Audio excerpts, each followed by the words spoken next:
Welcome to the great state of Iowa, and really it's welcome back because he's been here several times. He was reminding me of in 2016 how that ragtag group of Trumps came to this state and figured out how to caucus, how to run a campaign, and ultimately became President of the United States, and we're going to do it again in 2024. So without further delay, my good friend, your good friend, Eric Trump.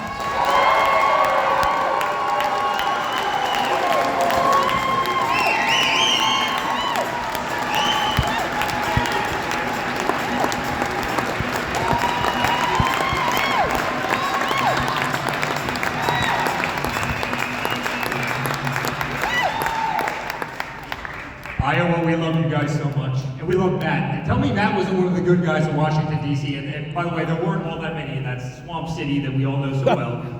I'm telling you, he was one of the toughest guys. He never backed down. When the wind would blow the other way, Matt, we all know who would run. One of those people might be running right now, running in the state right now, but Matt never, ever wavered. He was the greatest. The guy was literally steel, and that's what you create in Iowa. It's exactly what we create in Iowa. We need a lot more of that in Washington, D.C., but he's truly been a great friend to my father. He's been a great friend to the family. He's been a great friend to this country, and we need a hell of a lot more like that guy right there. So you should be incredibly proud that he's part of this community.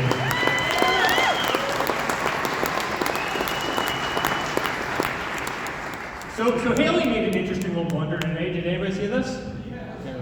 Yeah. This is pretty terrible. I would actually put this on the scale of the deplorables comment by Hillary Clinton, which was, you'd say probably pretty terrible as well, right? Yeah. So she comes out and she says that New Hampshire is going to fix the mistake, and I'm paraphrasing, that Iowa makes, meaning because she thinks she can win New Hampshire, which she won't, but she knows that she's going to lose Iowa. So she says that New Hampshire is going to fix the mistake that the people in Iowa are otherwise going to make. And this, I don't know, it's pretty derogatory to be going around the state campaigning on the fact that an entire population of people are going to make a mistake by voting for somebody that they like more than you. I haven't quite figured this one out, but it's it's rather remarkable. But my father was the greatest president in the world to not just the state, but in general. What he did for the state, he loved the state. And I always tell the story, we got to Iowa, we didn't know what the hell we were doing in politics. I literally tell the story every single time. I get here, there's this young staffer that drove me to one of the caucuses. And I asked him, I go, listen, I build hotels and other things. I go, somebody here has to tell me what exactly a caucus is because I still can't quite figure it out. And by the way, just there are people in the state that can't quite figure it out, right? You probably deal with them every day. He goes, well, sir, you're going to have exactly 5 minutes to speak, and you're going to talk about why, your father is better than they are. And then they're going to speak. I go, who's they? Well, Ted Cruz is going to speak next to you. Jeb Bush is going to speak right next to you. And I'm sitting there saying, Jeb Bush knows something about politics. I don't. Ted Cruz knows something about politics. I clearly don't. I think Ben Carson was there, a few other people. And I remember getting into that caucus location. I spoke in 4 gyms that night, and they were filled with people. There were thousands of people in those gyms. And we spoke from the heart. Again, we didn't know anything about politics. We tried to come off as very sincere people who wanted to go in and save a country that was otherwise in ruin coming out of the Obama administration. A country that was giving $150 billion to Iran, a country that chants death to America, an administration that was literally targeting the First Amendment, freedom of religion, freedom of speech. They were targeting the Second Amendment. They were targeting our Constitution. They were targeting our Pledge of Allegiance. They're certainly targeting our flag. They were targeting holidays that we had. They were borderline incompetent with 3/4 of the policies that they put in. And I never forget my father. He's reading the papers one day, and it's exactly what I said before. The Obama administration gives $150 billion to Iran, including $1.8 billion in cash. Remember, they flew it in the cargo planes into Tehran? Yep. And my father shaking his head saying, what the hell are we doing? What is this country doing? This is insane. They're literally chanting death to America over there, and we're giving them $150 billion and $1.8 billion in cash. And you know where that cash is going. That's not exactly going to help children on the street of Tehran, right? This is going into politicians' pockets. Right. What are they doing? And then my father would read, the headlines of some paper. United States is ranked 30th in the world in terms of education. You see what I'm saying?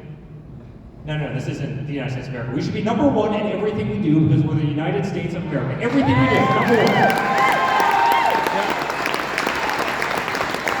We should have the greatest military in the world. We should have the greatest We should have everything, certainly education. There's nothing, you know, and we're ranked, what, 30th in the world? And by the way, on a percentage of money spent per kid, we were like 20 times the next highest country, and yet we're failing on this. Right. And we're failing with the border, and we're failing with the military, or we're failing with our vets, and we're failing with just about everything else. And my father wanted to do this, and I'll never forget, I was right next to him when Hillary Clinton called. I tell the story once in a while. In fact, I have a picture that came across my phone like 2 days ago. So it's when he was on the cell phone, you can only imagine the voice on the other end. I could see it through his face as only a son can. Does that make sense? And you hear her voice and just how. Not many of us are big fans, clearly. And that was a great moment. That was a great moment. And I told the story this morning to a couple people that are in this room, but 12 minutes after that phone call was made, the Washington Post does an article. This is when the impeachment of Donald Trump begins. They didn't even give the guy a damn shot. You know, he won decisively. This wasn't like a close election. He won decisively in terms of the delegate count and everything else. They didn't even give him a shot. It was the Washington, D.C. system. It was the crooked media, and we have plenty of it in this country. And they knew that they knew that the Russia thing was coming. I was the guy that got the phone calls from the Washington Post and the New York Times, right? Remember, Michael Sussman goes into the FBI headquarters. We believe that the Trump Organization is communicating directly with Russia through secret servers that they have in the basement. So I get a call from the Washington Post first and the New York Times second. We hear you're communicating with the Kremlin. I go, excuse me, is this April Fool's? Like, I'm literally like, looking at my watch. We hear you're communicating with the Kremlin. I go, excuse me? Yeah, you have Secret Service in the basement from power. I can assure you, you don't have Secret Service in the basement. First of all, you don't have servers, as I explained to some people today, in basements because basements flood. Let's just start with the obvious, right? Second of all, a lot of the world is based on cloud computing now. You don't really even have servers, so this whole narrative was junk. So then Michael Sussman leaves. He calls up the New York Times, the Washington Post, and you know what he says? He says, the FBI, apparently, the FBI is investigating the Trump Organization. So the New York Times and Washington Post calls the FBI, are you investigating the Trump Organization? We can't comment. And this is the beginning of the Russia investigation, which was paid for by Hillary Clinton. The guy didn't even assume office yet, and the powers to be, the corruption of Washington, D.C., were already trying to destroy his life, destroy my life, go after Don. You remember Adam Schiff going out saying Don was an agent of Russia? They didn't give the guy a chance. Then they impeach him once, and that was all nonsense as we came out to see. Then they impeach him twice, and they go after Kavanaugh viciously, making up all these rumors and slanders. They try and destroy him there. And despite that, he had the lowest unemployment in the history of the country, the lowest female unemployment, the lowest Hispanic unemployment, the lowest African American unemployment, the lowest youth unemployment, the largest tax cuts in the history of our nation. Largest. Peace in the Middle East. He fought like hell for religious freedom. He fought like hell for the Second Amendment and all the things that we care about. He rebuilt the military, built the greatest military around. You know, he's the only president in history that never got America into a war. Yep, that's right.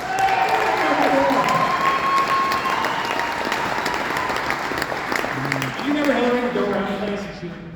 No, he doesn't have the temperament to be president. He can't have his finger on the nuclear. It's funny, it's the exact temperament that you want as a president because no one would challenge the United States of America because you have somebody in there that has a great backbone and strength and care. And didn't sell his family and his influence to every country around the world, including Ukraine and China and Romania and everybody else. You know, his kids were not on the payroll, to say the least, unlike a counterpart that we have right now. And what's really interesting is the media does something about it. You know, they know exactly what was happening. They know that whole family, grandkids were taking massive amounts of money from foreign countries while he was VP. You know, for what product was he selling? I always ask that question. I ask that question like 30 times a day. You know what we do? We do hotels and golf courses and stuff. What the hell product? By the way, we have a lot of John Deere. If anybody's affiliated with John Deere in this room, aside from a couple of big farms, we order probably more John Deere than just about anybody. They're the greatest machines, and we love that grain. But everybody knows the answer to that question. What was he selling? What product was he selling? What website did he have? Yep. Did he have a website? How can you make $10 million off of these various countries and literally not have a website, even advertising your services? Like, You know, you could be a small pizzeria and have a website, but yet somebody who's taking that much money in from around the world for various quote-unquote services doesn't have a website, is going through about 400 different shell companies. Give me a break. The whole world understands exactly what it is, but guys, they never gave him a chance. You know, they wanted to attack him from day one, and despite that, he was the greatest president that the country had seen. He restored strength. Yep. And I mentioned the story to somebody. You always tell the story that Obama called him that day when they did the transition of government. Obama told him, he goes, listen, you will be at war with North Korea in the next year. You will, 100%. They're out of control. There's no stopping them. They're creating nuclear weapons, all sorts of things. You will be at war with North Korea. And you see these images where Obama and Kamala and all these people are looking through these massive binoculars in North Korea from like 25 miles away. And then you have that parallels with the fact that the worst enemy that we had under the previous administration to him, was about to go to war. And a couple months later, just based on power and him calling him Little Rocket Man and him telling him that he had a much bigger button, and then his button actually freaking worked, right? And defeating him a little bit, beating him up around the world, and embarrassing him, and all sorts of other things that he did, right? A lot of things behind the scenes. But, all of a sudden, a couple months later, he's walking across that invisible line between, South Korea and then into North Korea. The Secret Service did not like this. I can tell you that. They were not exactly thrilled that the President of the United States was walking into a pretty tough country that not many Americans get to go in. But it's really amazing. He developed relationships with all the toughest people in the world. All the tough world leaders loved him. Who didn't like him, and I said this earlier, a lot of the meek world leaders. Right. Why is it that the meek people never really got along with Trump, but the tough ones?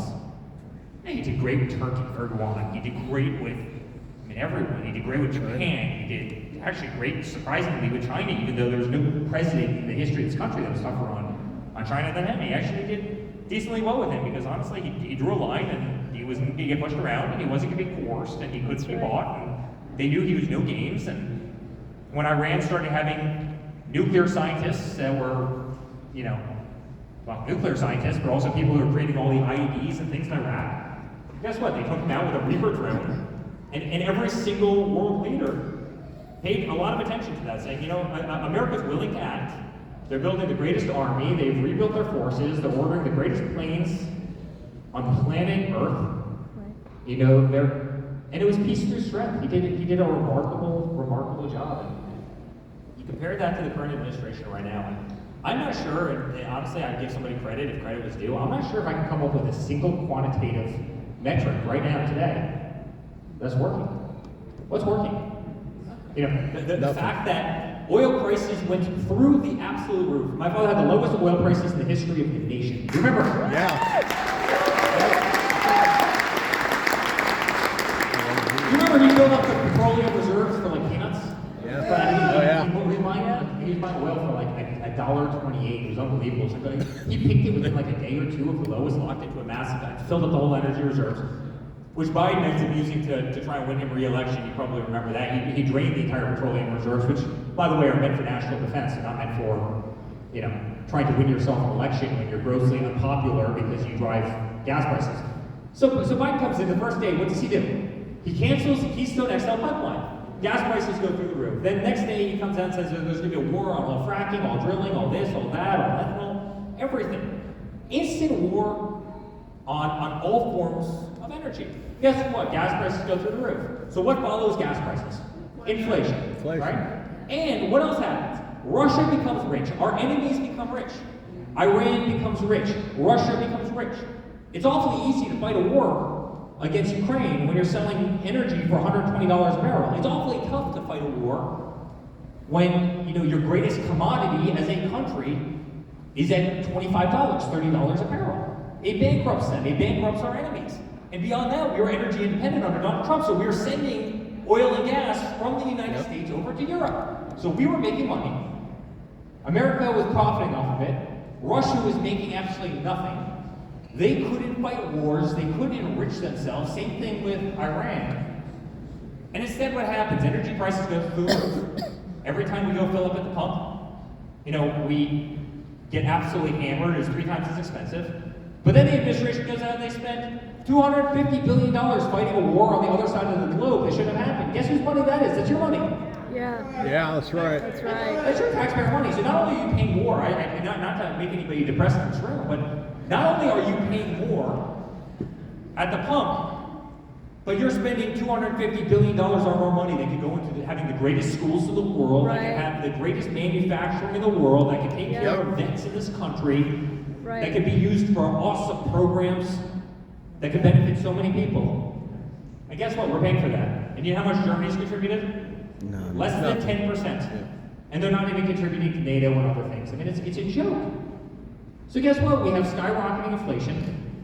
You know, eggs go up 67%. Everything goes up. You know, heating oil. Heating oil goes through the absolute roof. I mean, there was a time where literally at Home Depot, you know, 2x4s were like 16, 17 bucks a 2x4. Everybody here remembers that. Sheets of plywood were 80 bucks.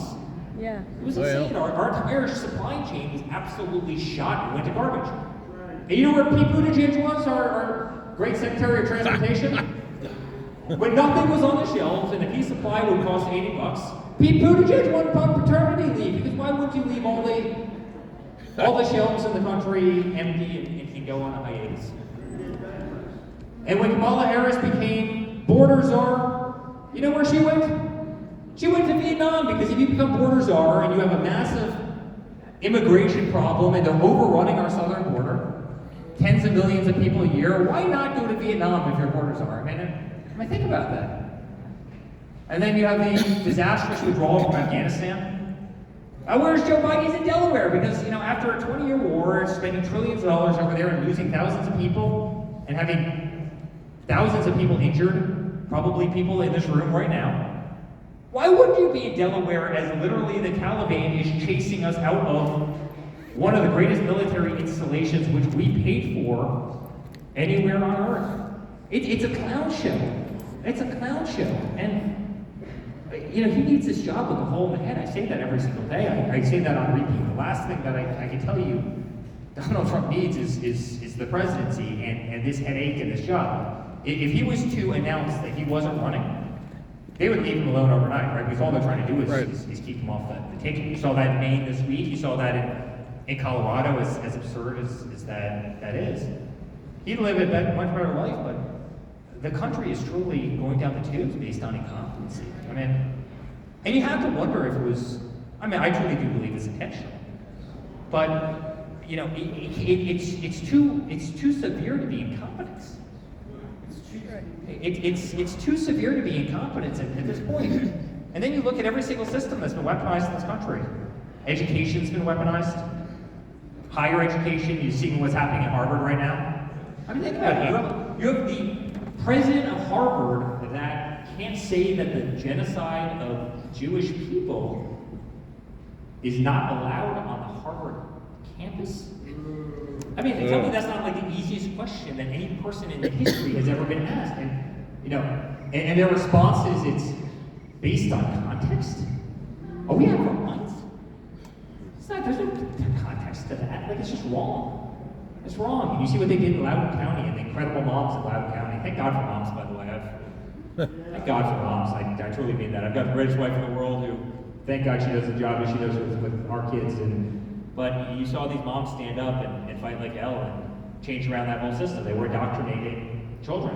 It was revisionist history of each one of our kids. And there's nothing more precious and nothing more sacred to all of us than our kids, and having them grow up with American spirit, American being. You know, but they weaponize those industries. They weaponize the FBI, they weaponize the DOJ. They've corrupted the military. I mean, the military is more interested right now in changing the name of bases.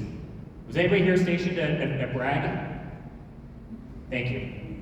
Well, now Bragg is officially Fort Liberty, because apparently the name offended somebody. They're doing the same thing with Camp Lejeune and a lot. So the greatest, would you say the greatest military installation anywhere on the face of the earth? I think it's the largest. I'm pretty sure it's the largest anywhere on earth. It's incredible. I mean, how much money and time did they spend debating names? Why? You know, the history, the lineage that had. I mean, this is what they're focused on. They're not focused on winning wars. They're focused on DEI. They're focused on nonsense. They're sensitivity training. do we really want sensitivity training in our military? I kind of want anti-sensitivity training in our military. No doubt. Yeah. By the way, should we call Donald Trump and see if he picks up the phone? Yeah. He's at dinner at Mar-a-Lago right now. Let me see if he's there. Hold on 1 second. He always picks up. He's good with the cell phone. Hey, Pops, I'm in Iowa with an incredible...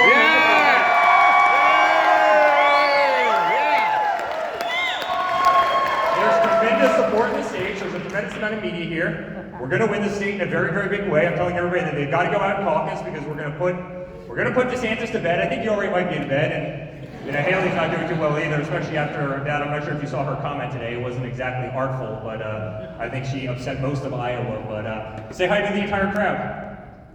Well, I just want to thank everybody and always remember we got the farmers of Iowa $28 billion. That's a lot of money. And I can't think about Joe Biden doing that. He wouldn't even think about it and he wouldn't know how to do it. But I just want to say we have had a great relationship with Iowa, with the farmers and everybody else. Got a lot of other people in Iowa that do an incredible, productive job. And we love you. I'm going to be coming out there on Friday. I'm going to be there Friday and Saturday. Then I'm coming back the following week. And I'm going to caucus probably in Des Moines. I'll be doing caucus with you. We're going to work it and we can't take any chances. And everybody has to get out because we don't want to sit back and rely on the polls. We have to take our country back. Biden is destroying our country at the border with our military, with interest rates, with every single thing. With energy, look at energy costs. Your energy costs have tripled. Your food costs have tripled. So I just want to say I look forward to seeing you on Friday. We love you all, and I hope my son is doing a great job because he always has.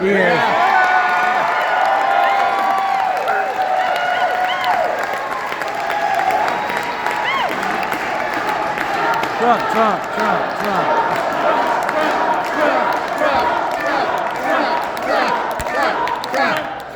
We love you very much, Dad. Have a great dinner, and I'll speak to you. By the way, I'm standing between the two most beautiful John Deere tractors you've ever seen in your entire life. My father's a big fan of John Deere and everything John Deere, so we're in the heartland, and John Deere Equipment, a great company. Good luck, everybody. I'll see you on Friday. So long.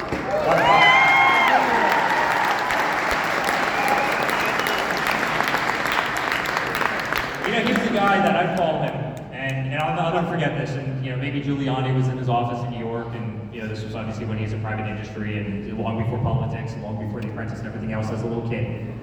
And the guy picked up his phone every time. It didn't matter if there was a president in his office. It didn't matter if there was a mayor in his office. He'd pick up the phone. Hi, Eric. Say hi to Mr. Giuliani. Hi, Eric. Say hi to whoever the person was. Whatever. He was a guy who always picked up his phone for his 3 kids every single time. And as we went to school every morning, I'd always go give him a kiss, and he'd always say, Eric, 3 things: no drinking, no drugs, and no smoking. Every single morning, and I'm sitting there, I'm a 5-year-old kid. Dad, what the hell is drinking? Like apple juice type drinking, like Kool-Aid. Like I didn't really quite get that, right? And and Dad, what's smoking, right? Or what's drugs? I don't really understand the concept of any of these. But every single day, you eat that into our heads: no drinking, no drugs, no smoking. You better get damn good grades, right? Which is, I have high expectations for you. You better work incredibly hard. He was amazing, truly an amazing dad. We need a lot more of that. That's right. In society. And I look again. I don't mean to bring this back up, but I look at counterparts that are in there right now. And a lot of drinking, a lot of drugs, a lot of smoking, a lot of other things, a lot of corruption, unruly pets. I don't get that. Like, how hard is it to mess up a German Shepherd, right? No kidding.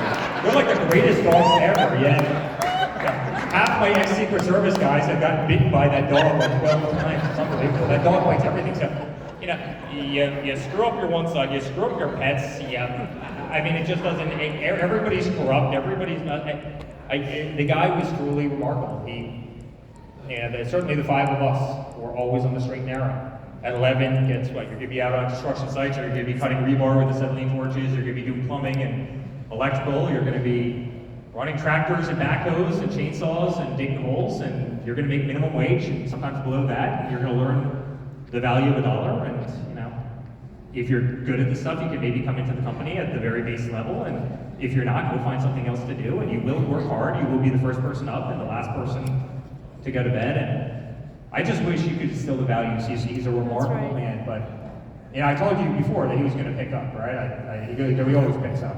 He always picks up the phone on his kids, and it's a great lesson for me, and one that I try and implement, probably not as well as he did, to tell you the truth, but it's one that I always try and implement now. But guys, we're going to win this. We have to win this. But we have to win it by such a great margin that it ends the campaign of the others. The reality is the games have to stop. But, you know, and the country has spoken. He's at 68% or 67% nationally. He's going to win this. But at the end of the day, it's not about that. We've got to beat Biden. Or whoever, I'm not even sure Biden makes it to the finish line, but, No. you know. That's a great hat, by the way. That came from Trump's store. Thank you. I don't know if the guy makes it to the finish line, right? And you know, maybe they put Newsom, maybe they put somebody else, maybe they put Kamala. I hope they put Kamala because somebody should just be a pleasure going again. You ever see that fake thing where they hire little like model kids to talk about the space program? Did you ever see that? Yeah. Oh, yeah.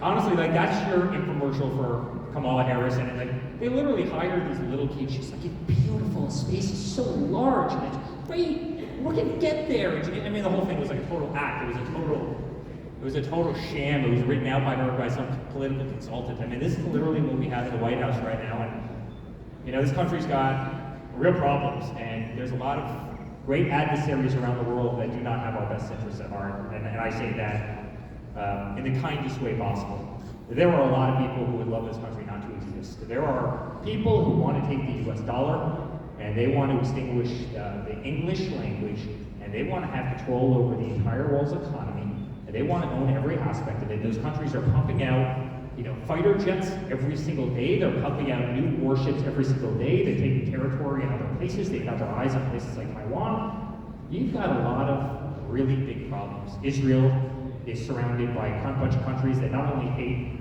their way of life and their religion, but would certainly be willing to hurt us in the worst ways possible. And you have a guy who literally has been on vacation 40% of his presidency.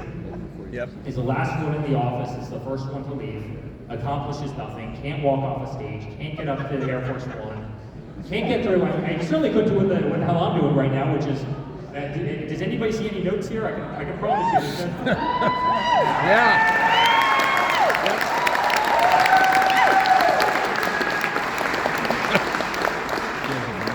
And the greatest fighter in the world is my father. In fact, it's kind of sometimes what he's actually criticized for. He's criticized for fighting too much, and we better have a fighter. This country needs a fighter like never before. We needed a fighter in 2016, but not nearly to the extent that we need a fighter right now, both to preserve what our country is and our #1 position in the world, but also to preserve just core values. Those little kids right there, to preserve something from them, because we are going down an awfully tragic road. And you can have 6'5" males, guys my height, that are swimming in NCAA women's sports and, you know, beating records by 15 seconds and other things. It's not fair, it's not right, it's eroding society. We need God, we need family, we need Constitution, and we need a lot of So I always love you. I appreciate you. So good to be back. This time it's great to not be on the table at a pizza ranch, which is where it all started for me. And I'm telling you, I spoke standing on a table at every damn pizza ranch across. The place is awesome. It's actually got great chicken wings. I normally speak that I was starving and I'd wolf down pizza and wings, and then I'd put you in this like food coma for the rest of the day. But we love you guys. I promise, we as a family will never stop fighting. As many arrows as they put in my back, as many arrows as they put in my father's back, we'll never stop fighting. And we're going to win this thing. And we love you guys very much. And God bless America. Thank you guys.